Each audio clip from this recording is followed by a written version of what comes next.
কোরবানির ঈদ উপলক্ষে অসংখ্য পশু এই কুড়িগ্রাম জেলা থেকে সমগ্র বাংলাদেশে ছড়িয়ে যায়। একইভাবে আমাদের কাছে বিভিন্ন অভিযোগ ছিল কোরবানির হাটে পশু কেন্দ্রিক বিভিন্ন চাঁদাবাজি এবং সরকার নির্ধারিত ফি থেকে অতিরিক্ত ফি আদায়ের ব্যাপারে আমরা বেশ কিছু অভিযোগ পাই। তারই পরিপ্রেক্ষিতে আমরা রাস্তায় তল্লাশি চৌকি বসিয়ে পশুবাহী যে যানবাহনগুলো আছে, ট্রাকগুলো আছে, তাদের সাথে আমরা তল্লাশি চালাচ্ছি এবং তাদের কাছ থেকে নির্ধারিত রসিদ বা বৈধ কাগজপত্রের বিনিময়ে তাদেরকে আমরা গাড়িগুলো পার হতে সহায়তা করতেছি। এছাড়াও অস্থায়ীভাবে যেসব চাঁদাবাজ, ফটকাবাজ এবং ব্যবসায়ী আছেন, ফরিয়া আছেন, যারা বাজারকে অস্থিতিশীল করতে চান, তাদেরকে আমরা কঠোর হস্তে দমন করছি।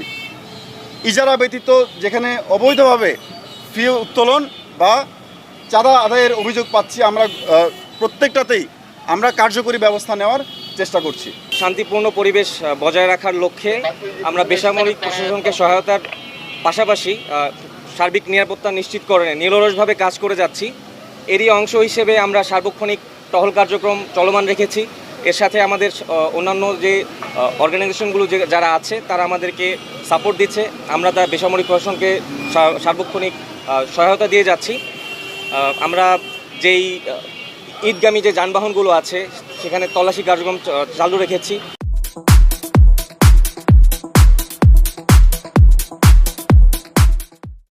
মাদক বিরোধী অভিযান করছি।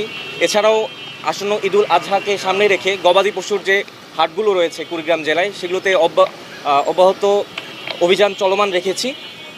আপনারা ইতিমধ্যে খেয়াল করেছেন যে কিছু কিছু জায়গায় আমরা চাঁদাবাজদেরকে ধরতে সক্ষম হয়েছি এবং তাদেরকে অলরেডি আওতায় নিয়ে আসা হয়েছে এবং আমাদের এই কার্যক্রম চলমান থাকবে, যাতে করে কুড়িগ্রামবাসীরা অত্যন্ত সুন্দরভাবে তাদের জীবনযাপন করতে পারেন আর কি।